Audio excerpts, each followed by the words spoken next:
How did America come about? Wait, whoa. Wait, yeah. How did Dubai come about? Because how do you move from like Dubai to America? So let's start Dubai and America. Which one like would you choose between the two? To buy in America and stuff. Because I got injured in like 2 games before that. The coach had to send me for a medical, and then I found out I was diagnosed with arthritis. So but between South Africa and America, which one have the hardest? Let's go. And they're gonna come from the United States. In America any day. Okay, now, But I think South Africa has the hardest. There's bruiser traveling from Nigeria to South Africa. Tell me about that.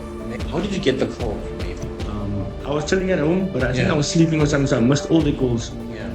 And then I woke up and I just got a message from boys and saying, "Yo, are you able Would to you stay for say you?" you having arthritis was a blessing, like curse? It's both. It's Okay, definitely how does both like because Ayepyep book artist? isn't it? Somebody was asking me between you and Cat who's the best in the MC. I can't. You can tell me what to say. The both. My guy. You can tell me what you want to say. But you can't. That's an MC. That's an MC, my guy. Yeah. Shout out to Cat. That's an MC. Like he understood the game. Yeah. Would you advise anybody to be an MC?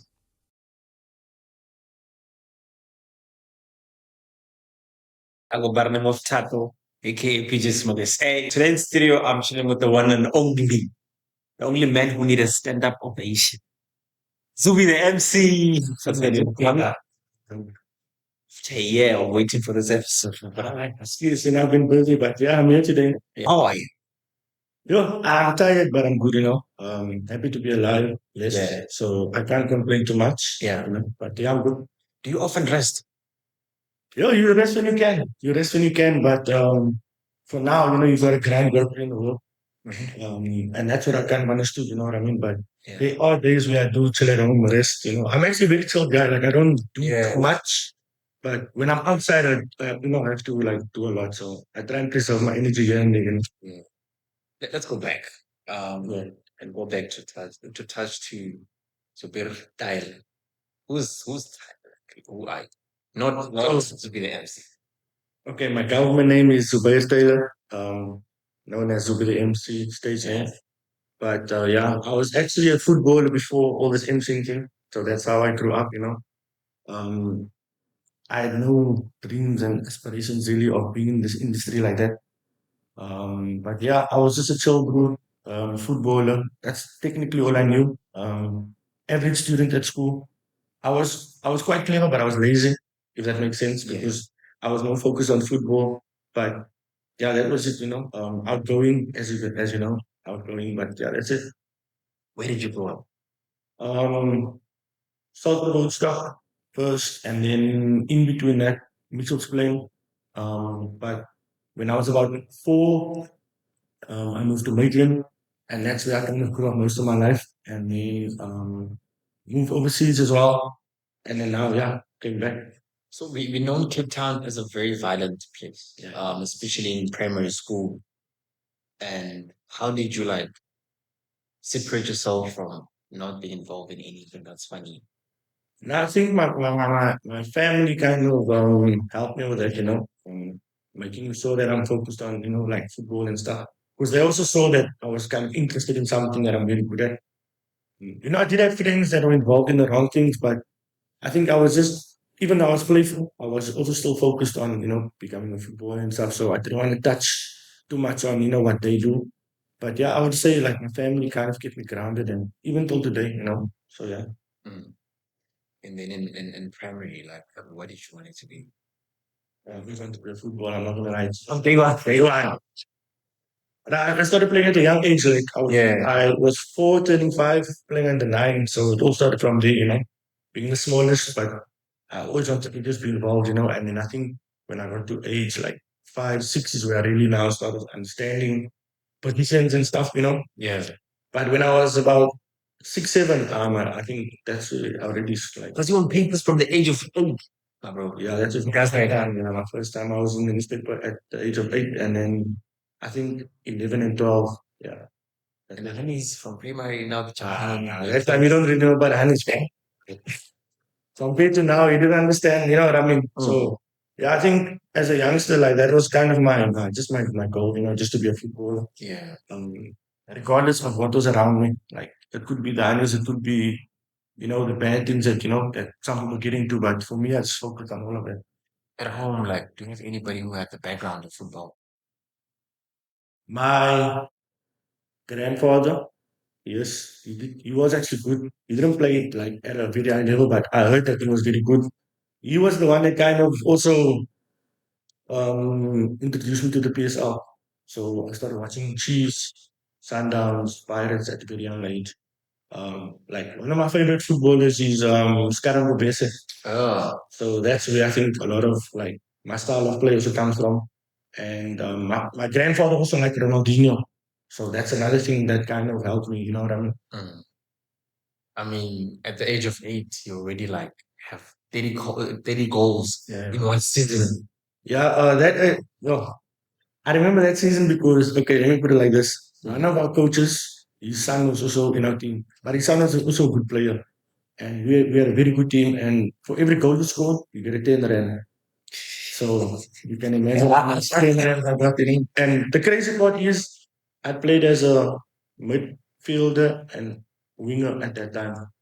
Sometimes it was a deep line midfielder, sometimes it was attacking, but I think that kind of helped me. I scored a lot of free kicks as well.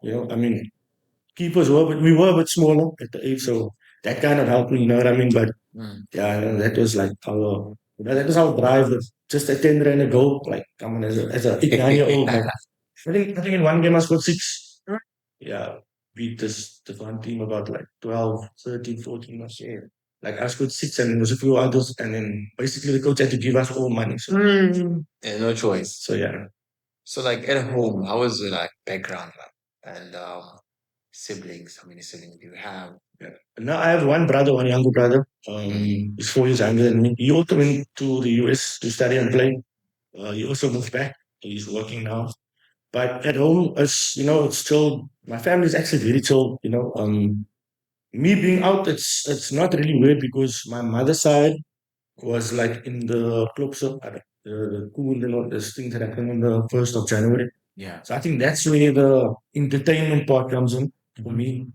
My father's side, not really. They were more the family just sticks together. They chill, what I mean, not doing too much. I think I just force my way, So because the thing is, like, I'm in environments that they would never find themselves in, and I'm very comfortable. I embrace it, I love it. So How did America come about? basically, I moved. I was living in Dubai at the time, and one of the people. Wait, oh, and so everything. Everything. How did Dubai come about? Because how do you move from like Dubai to America? So let's start to Dubai. How did Dubai come Okay, about? so Dubai wasn't a soccer move. That was a family thing. My father got a job there. So luckily, for me, I got experience being overseas, for being overseas. That makes sense because I was going in between Dubai and South Africa on holiday because I couldn't get my visa. Obviously, I was over 18, and the rules are that if you're over 18, your family can't provide one for you. And like my brother was younger, so he was able to go with. Yeah. At that time, I was studying at Northlink and playing at Vasco, I think, if I'm not mistaken, in Two Oceans at the time. And then one of my old coaches from Hellenic, he came up with this opportunity of, do you want to go to the US to study and play? And at that time, I wasn't too sure about it because the US wasn't in my plans. As a footballer, you want to go to Europe, you want to go to all these other places, but the US, because at that time, the US wasn't into football like that. But yeah, I took the chance, I did pretty well. In my first season, I stayed in California. I went to a school called West Valley College. We came top four in the nation. That was a very good squad, to be honest. We had like two former USA under 15 players with us as well. So they were really good. I also had a South African goalkeeper with me. He was here. He's from Cape Town, Yannick Lamas. So I wasn't alone. So that also helped me, you know what I mean? And then from California, I then moved to Tennessee. I transferred. And then there was a situation with my credit. So in my first year of transferring, I couldn't play. Mm. So, that's where it became a bit difficult because now you're kind of alone, you know what I mean? You can't train with the team, but you can.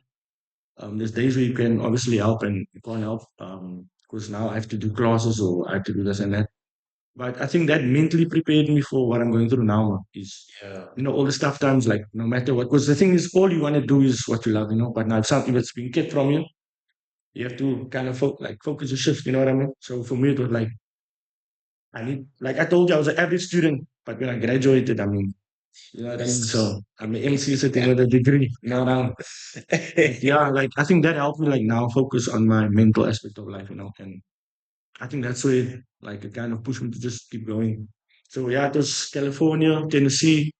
Mhm. In between that, I was playing. That's where I also played semi-pro um, in Alabama and in Arkansas. But in between, I traveled a lot throughout the US. Yeah, so yeah, it was quite interesting. With football. Yeah, with football. Yeah, So your trip to Dubai, there it's family. family. Yeah, that was my father working, so my family kind of moved there for like 4 or 5 years, and now they're back. So you grew up in a family that had like bacon and cheese. I wouldn't say that, but yeah, you know what I mean. But now I wouldn't say I grew up in a poor or rich family. We were well off. You know what I mean. My father and my mother could pay our school fees. Because remember my asking brother also went. So they must as two kids living in a foreign country.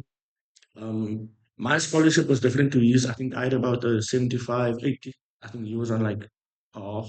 So we still had something to pay, you understand? So my father and my mother kind of put the money, for us to obviously go through all that process. But my brother moved back after 2 years. That's when COVID hit. He decided to come back. I decided that, I'm gonna stick through this plan because I only had about a year and a half left. So it was pointless for me to come back, when I'm about to graduate. So yeah. So between Dubai and America, which one like would you choose between the two? It's tough, my guy. It's tough. Dubai and America, it's tough. But it Mm. depends because Dubai is more luxury. So if you're asking me holiday, retirement, I'll go there. But work and all this stuff, I think I'll do the US because Yes. it's non-stop. Yeah, you make good money, you can live a good life. And I don't mean good life as in like luxury. I mean like you can look after yourself. You know what I mean? So yeah. Then we were playing for Akin's Wolf Club. Arkansas Wolves. Yeah, Yeah, yeah. how did that The coach of Arkansas is actually from South Africa. I think he's from Vaal. I think he's from the Vaal, yeah.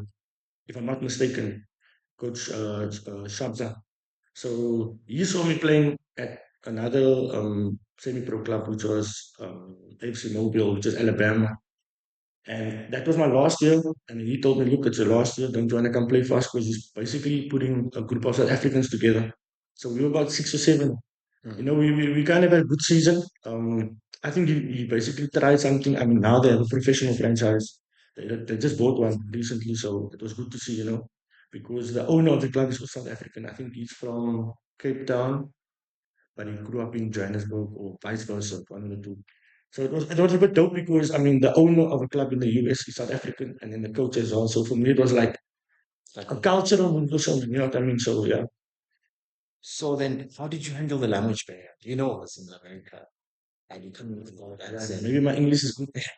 My English is probably good, like top notch, but nah, it was tough to be honest. My first year was tough, but I think what helped me. Oh, now I'm going back also because I in high school I did drama, Oh. so that I think that's where adapting to different environments helped me because the way you speak, I can adapt to that. You know what I mean? I might not be able to speak a language, but I can adapt to what I mean to help us understand each other. So that's basically how I got my way through the US. Because if you live in California and Alabama, that's two different. I want to say two different accents already. It's like living here and then going to like Worcester. Mm. Our English is not going to be the same. So it's like that, you know what I mean? But you must adapt as you go. And I think that helped me grow a lot because Yeah. you come across a lot of people, you know what I mean? So yeah. So I mean, I'm sure you but anyway at the time you live in the U it sounded like Timo Touch. My English, like I said, my English was too much. Huh? It was expensive. You had a Congolese friend Yeah. we were like living with. Where's the guy right now? Is he can he still be To be honest, I'm not. I think he should still be in America because some of his family is there. His name is Jonathan as well. He basically played with me at Arkansas Wolves, and he was my roommate. Um, and then he studied oh, something to do with like politics and stuff. And then basically what he did was he had this job where you'd go knocking door to door and basically telling people, look, can you vote for this certain person? But I know he was making good money. I got injured while I was playing for Arkansas also. I was out for like a month. Bro, I was like, I'm not gonna sit here and do nothing. So I basically told him, yo, get me a job. I'm gonna tell the club that yo, I'm gonna go home and come. Like go home meaning I'm going to Tennessee to where I was originally staying and come back. So told him that, but I went to go work. So I was living in yo, Oklahoma. I was working in Oklahoma and one other state with him. So that was kind of like my roommate, in Arkansas. That kind of helped me. Yeah, Yeah. So, but then in terms of like food, in South yeah, Africa, yeah, most football clubs they use like cane, right? Like Mutis and yeah, stuff. yeah. So in America, do they also like use like um Muti way? Yes, and whatever. But we used to joke around, Yeah. like because we were so many South Africans in one team. I don't know if I still have that video, but I remember telling this guy, "Hey, I'm gonna take a video and just make this team like get nervous." So what we did was we took the water bottle, but there was water in because he was drinking, so we were just doing this. Just South African Yeah, DNA. and we were shaking the nets. You see how that? Yeah, we were just doing crazy stuff, but we lost one more, Yo. so we didn't do it again. And then we needed the real stuff, Yeah. That's what I didn't wait. We need the real stuff. So you made them think like you were using Cameo on them. No, technically we're like just joking around because Yeah. they also didn't understand, you know what I mean? But just for like video, like we're just like let's do this. Yeah. So yeah, that's where that came about.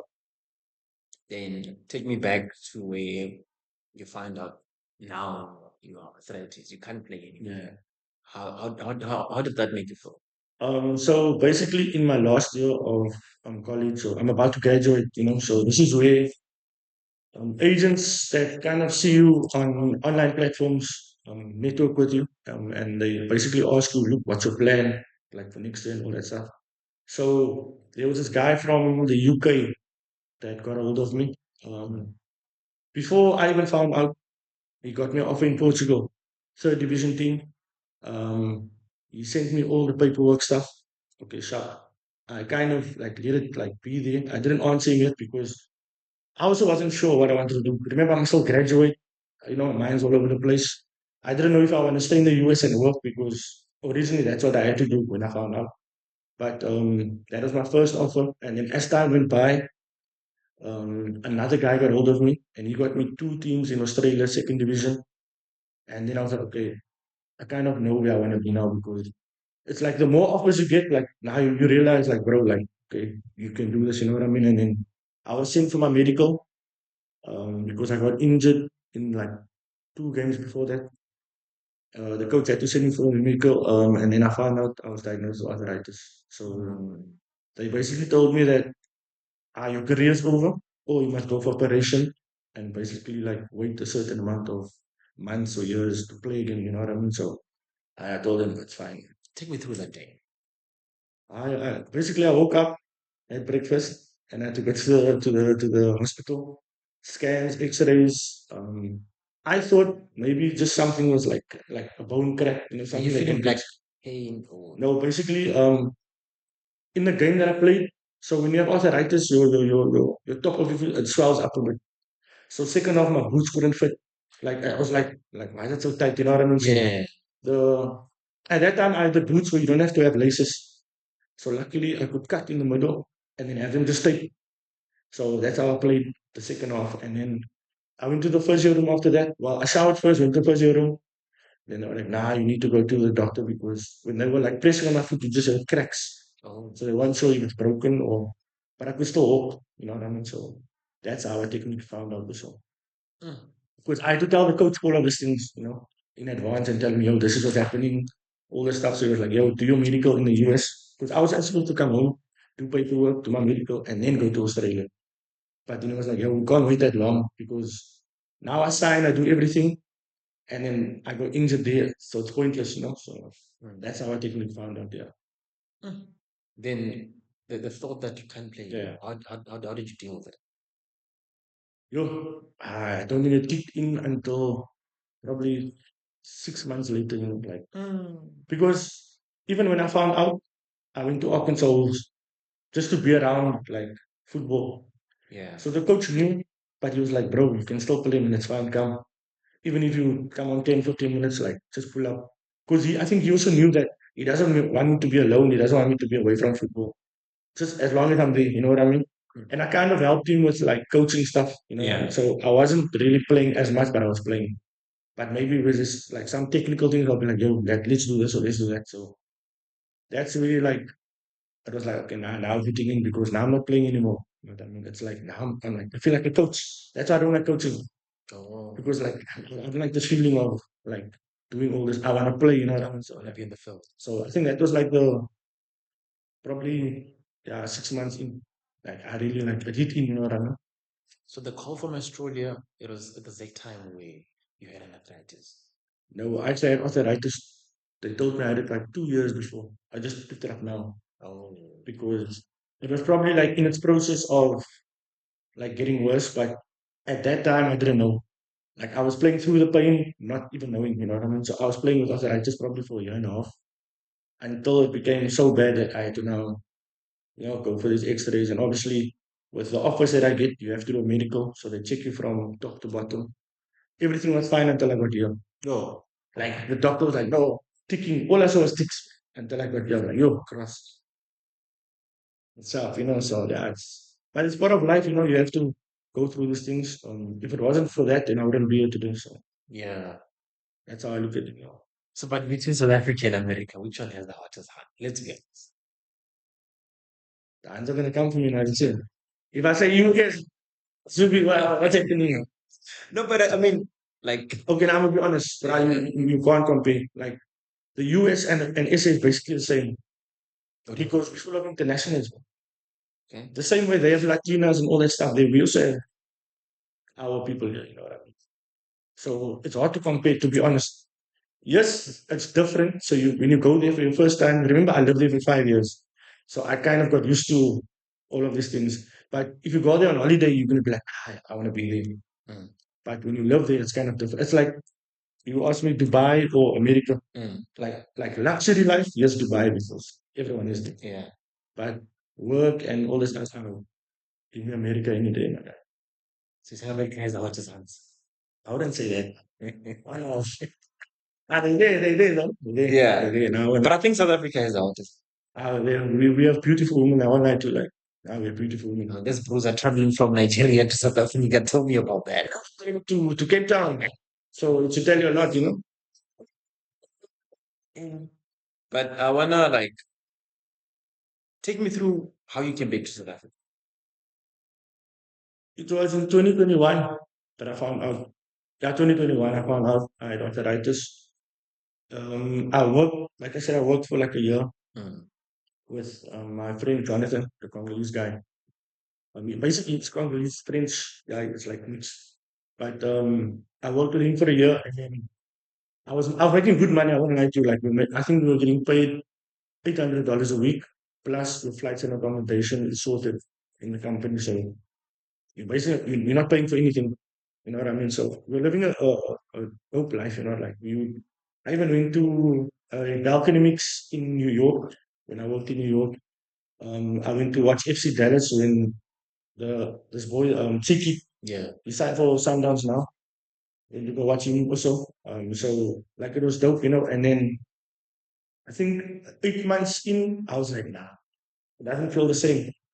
Basically, I told my family to say, look, I think I'm gonna come home and like it's time for me to, time pack my stuff and just pull up. I came back, didn't know what I wanted to do. To be honest, I was chilling for 3 to 6 months, not doing anything. Mm. But I didn't wanna. You didn't have a plan. I didn't have. I'm not gonna lie to you. Mm. I mean, I have a degree, which is my plan B, yes, but I didn't have a plan like okay, I'm coming back, I'm gonna do this. And then one of my friends, Leonard Bowers, he basically told me like, bro, you don't well, in the color community, there wasn't Yeah. much MCs at the time. There Yeah. was a lot of DJs. Mm. So I wanted to become a DJ, but I was like, yo, like, bro, don't become a DJ and become an MC because you have that, you know what I mean? Like I can dance, entertainment thing.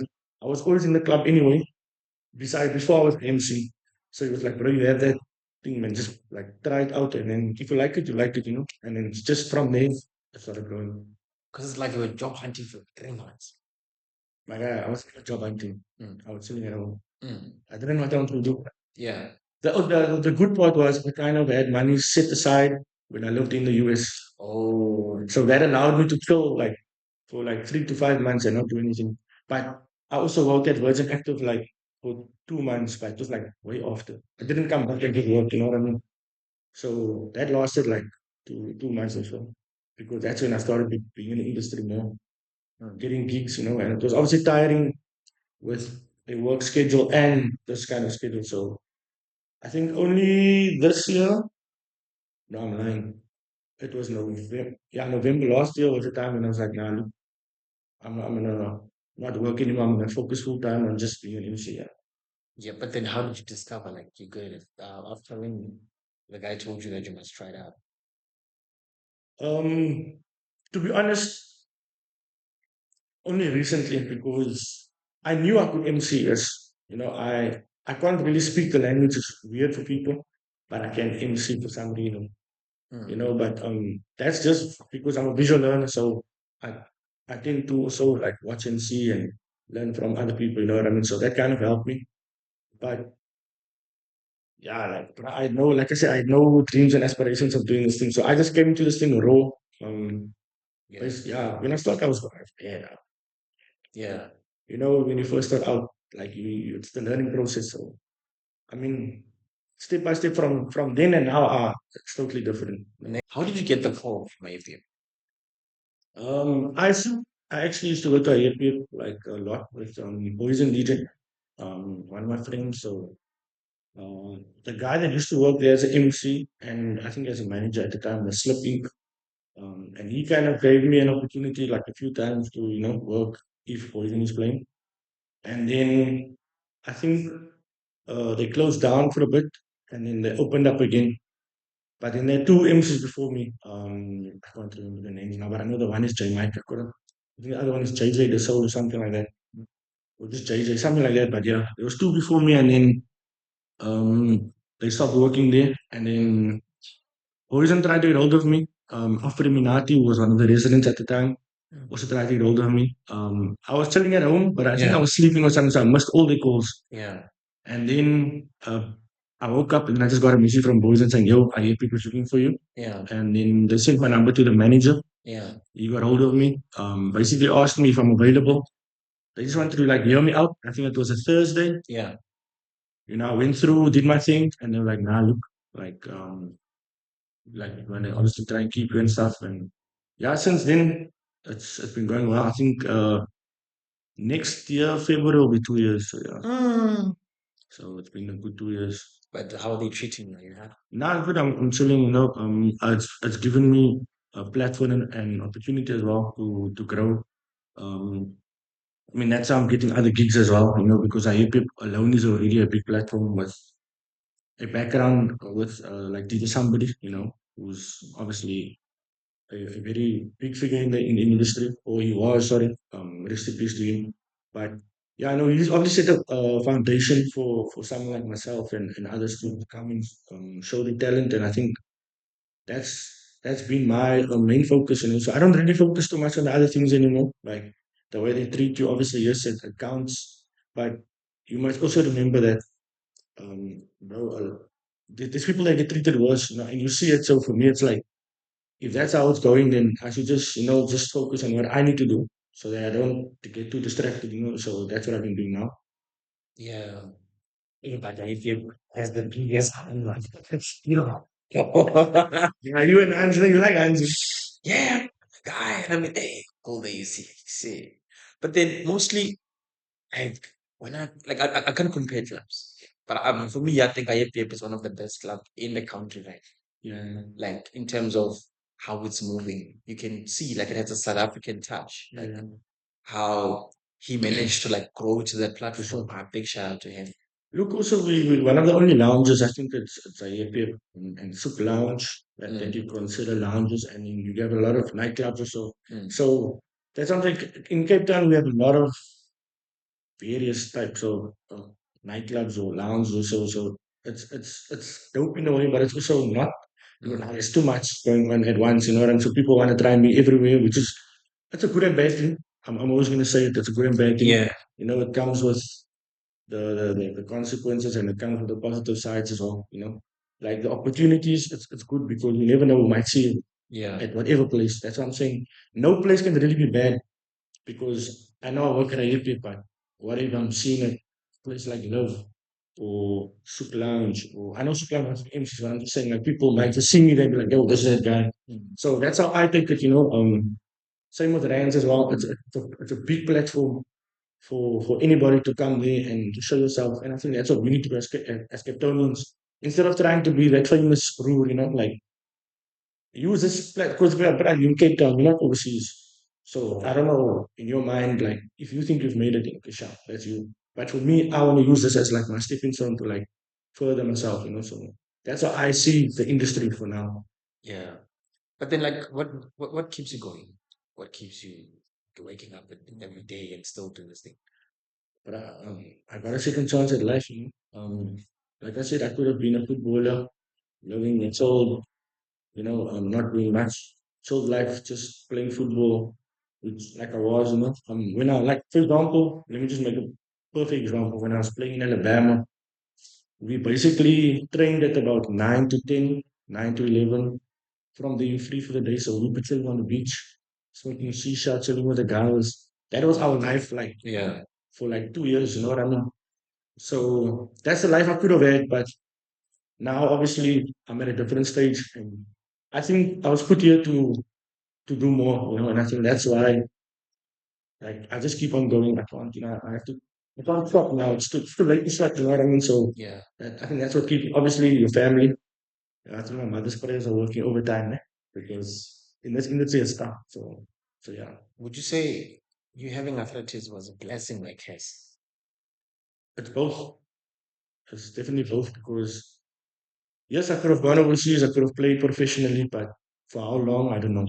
Hmm. You understand? So obviously you don't plan these things, but like I said, was a blessing and a curse because it kind of allowed me to come back and figure something else about myself because I didn't know I had this in me, you know what I mean? So now that I know, obviously it allows me to even branch out more to do more things. And I think that's where education came in Yeah. because that's where I learned how to network. Like I said, I was an average student, but when it came to like networking and you know what I mean, doing stuff, I was too good at that. So I'm in an environment now where it's the same thing, but it's just entertainment, you know what I'm saying? Definitely. I mean, okay, how does like Ayepyep book artist? Well, obviously, we have a I don't say we have a booking agent, but there's at each place, each one has like a manager, a booking manager, whatever they call them, who basically runs like the lineups and there's certain venues. So it's basically like that. There's a long list. I'm sure every venue has it because everyone wants to play at these big venues. Um, your Rands, your Ayepyep, your Love and Breeze, your Drama, St. Lounge, Enzo. Everyone wants to be on these lineups, which is it is good, yes, because like I said, it's a big platform. Yeah. But it's tough. It's tough because it's a long list, like I said. So I think people just need to be patient, you know. You just need to keep pushing. I mean, if you're not gonna do it, eventually it's gonna have to open. Yeah. So that's the other thing, yeah. I have a bro of mine, his name is Tajal. He's from Limpopo, Yeah, yeah. the place called Mudimal, like best event organizers. That guy, like the events that is making. Here's my phone. Let me show you. Here's my phone. I don't have it. What's my phone? I wanna show you the guy. Just wait.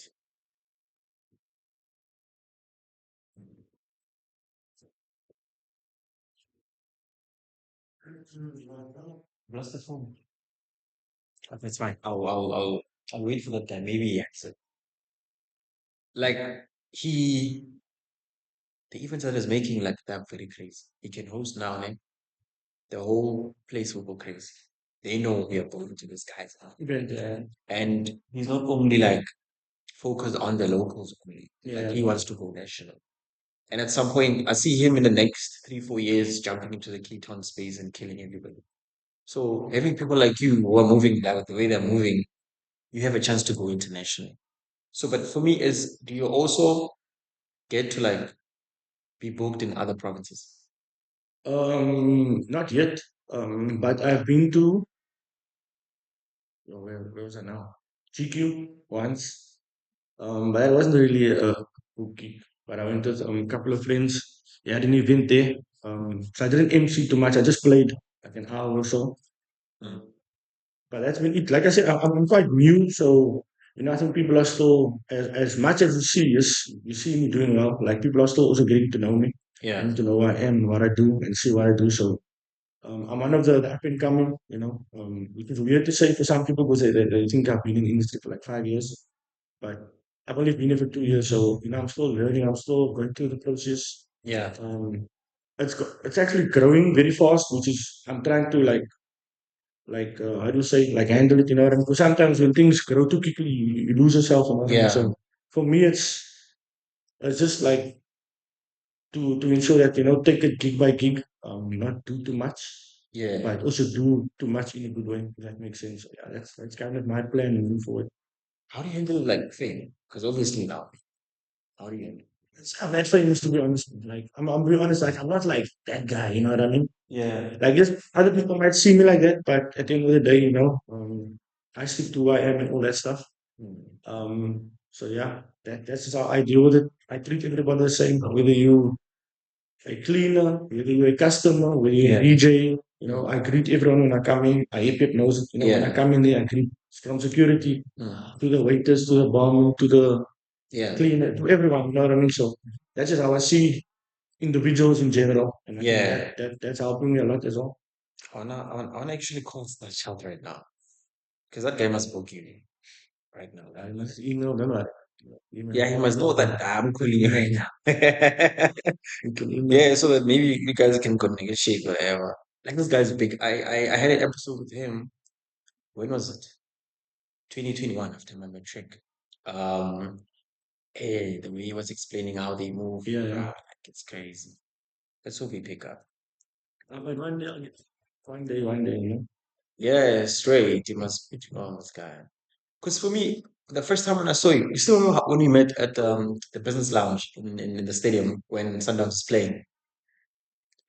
Yes, yes, because I think Boyzone was DJing. I know that. Yeah, ah, it was crazy. For me, I told my other person, like, yo, man, That's when to be honest, that's when I also realized I'm kind of big. Because there yeah, were supporters from Sundown shouting Ayepyep. I hate Because you straight because of you, bro. Imagine. so like that was like a dope thing because Mm. that's when you realize that people are peeping and looking Yeah, around. So like that was a dope thing to experience in that sense because I'm working with my bro that's supposed to be that's playing hmm and we're just walking back to the suit and then mm. all this like the shout I'm like, okay, now it's like now I know okay, now it's moving. And I think as time goes, like more gigs want to come, people are gonna realize it more, and then I just have to keep going. You know what I mean? Yeah. How did you get the call from Rands? Rands wasn't even a call to be honest. I went again. I went there with Poison. Yeah, He actually played at Rands, and it was a Monday. yeah, Fellow headline, hmm and then the MC at Rands couldn't skate. yeah, He basically told Poison like, "Yo, I see what Poison's so pushing now." yeah. Whatever. They had a conversation, and they're like, "Yo, the last 30 minutes or so, just do your thing." You know what I mean? Mm. At that time, I remember Yeah and Muthi was playing. Yo, I was bad. I was bad. I won't lie to you. Like, for me, I was like, oh, compare. Okay, maybe because I see myself now like this and I compare them. But I just because I learned so much timing, I learned about when to say, when not to say things, um, how much to actually speak when you MC. I try not to do too much because I know people don't really like it when you overdo it. Sometimes you have to do too much because it's someone's birthday or there's now a bottle coming out and these bowlers Yeah, spending money on so bottles and candies. so that's the only time I try to but I also try to minimize it. My job is not to be the headliner, to be the main guy there. My job is to add my 10% to my 100% to your set. You Yeah. understand? I'm the effects. I'm just there to make sure, okay, like you playing, but you still there. Understand? So that's how I look at it. Yeah. So, but how do you stay relevant? I think Ayepyep is helping a lot of that because I'm there every weekend. So I'm basically booked every weekend there. Yeah. So I see different people. People see me all the time. You know what I mean? So it's good because you see different faces in you. Social media has helped me a lot as well. But I think I lost a little bit of that. Honest, I wouldn't say relevance because I haven't really care about all the relevant side, but in the sense of an artist, I need to. Yeah.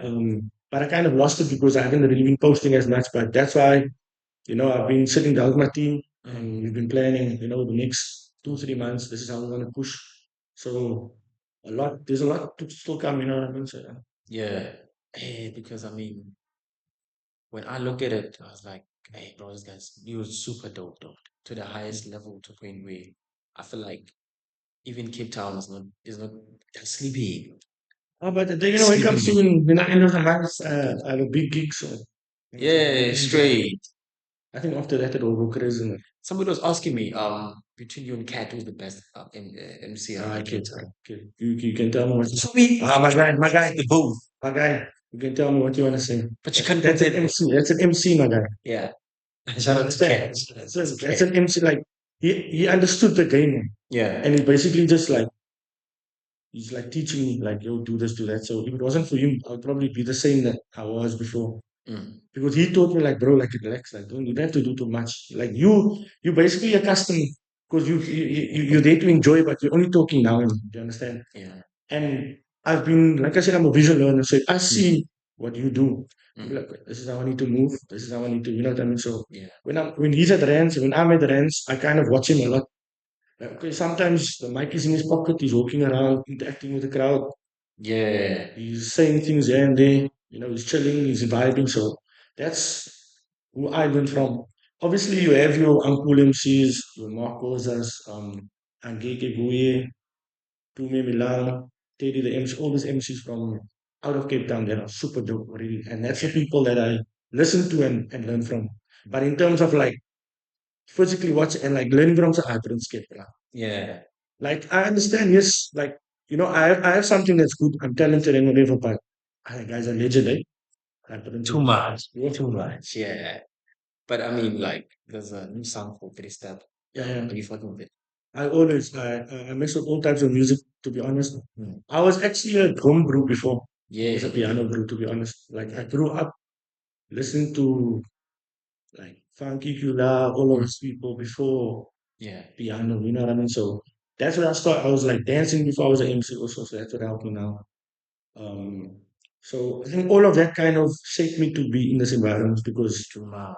just dancing randomly, like school, talking about high school, primary school, even in college, wherever I was making videos when I was overseas as well. That's how I grew on social media actually. Mm. But then when I moved back, I kind of stopped. So now I was just, getting things back on track. So yeah, Speaking of, do you know Has? definitely. Did you hear his home like Yeah. he says I know first, like, too I'm probably much? going to see him later or so, but Is it too um, much? I was actually saw him the other day. I went to his place called Emma in Books. Myself and boys went there. We had some food. So yeah, Khas is good for the So the level. picture. So the Yeah, picture. so we're supporting him as well. We just opened that business. So Mm. for us, it's just supporting our people, that Yeah. also support us. So yeah, Would you advise anybody to be an MC? I mean, if you believe that you are one, yeah. Yeah. Because me, I feel like you okay, not actually because some people just believe, like no matter what. But if you have that thing and you see people are messing with it and you see you can grow, then yeah, of course, like no one should stop you. Whether it's MC, DJ, Yeah. podcaster, content, whatever you are, you know what I mean? But don't just do something because someone else It's doing it now. that's- Because I have a friend of mine, her name is Kirsten Amy. She's an upcoming MC. yeah, yeah. She's at Cape Town TV. Okay, yeah. Crazy. She's new in the blogging market. For girls, it's been hard. I haven't seen like a lot Yeah. of girl MCs now. Yo. I think that was okay. I only know of one, Jordan's Way. Yeah. Live okay. Mm. That's the only female so far that I've seen. Kirsten Amy is too much. You must check it out. Yeah, that was But anyway, bro, it's nice having you, Brian. Like, cool. really enjoyed the company today. Appreciate it. Thanks for having me. Because we have gigs and then we don't want to like delay you. Yeah. 30 minutes late already. Nice to this. But anyway, we have anything else you're working on, what we should check out? Like, Well, like I said, I have a big gig coming up. 27th of September. I'll be in Namibia for the Real Balcony Mix with Yeah. Major League. Mhm. So yeah, that's something that I'm looking forward to. That's something that's up and coming. You should buy the tickets, bro. Yeah, buy tickets, Namibia, Fintu. It's online. Straight up. Are you married with her? Are you married? Yeah, basically. Kids, what's going on? I know I'm a single brood, but I'm not looking. No kids. Yeah. I'm looking after my family now, man. Yeah. Yeah, my family look after me, so I think it's my time now. Yeah. I've had my fun. Like I said, I've lived a whole other life. I was overseas. Mm. I enjoyed my time overseas. I was doing my things overseas, Yeah. whether it was good or bad. So I Yeah. think now it's time to really I wouldn't say grow up, but take care of the family, do what I need to do. And I think whether it's a girlfriend, wife, kids, I think it will come over later in life. Yeah, straight. Big shout out. Tago. Too much love. I'm your boy Tato, aka PJSMOKESA, and this is the Behind the Scene podcast. Today we're in the studio with Zubi the MC. Tago.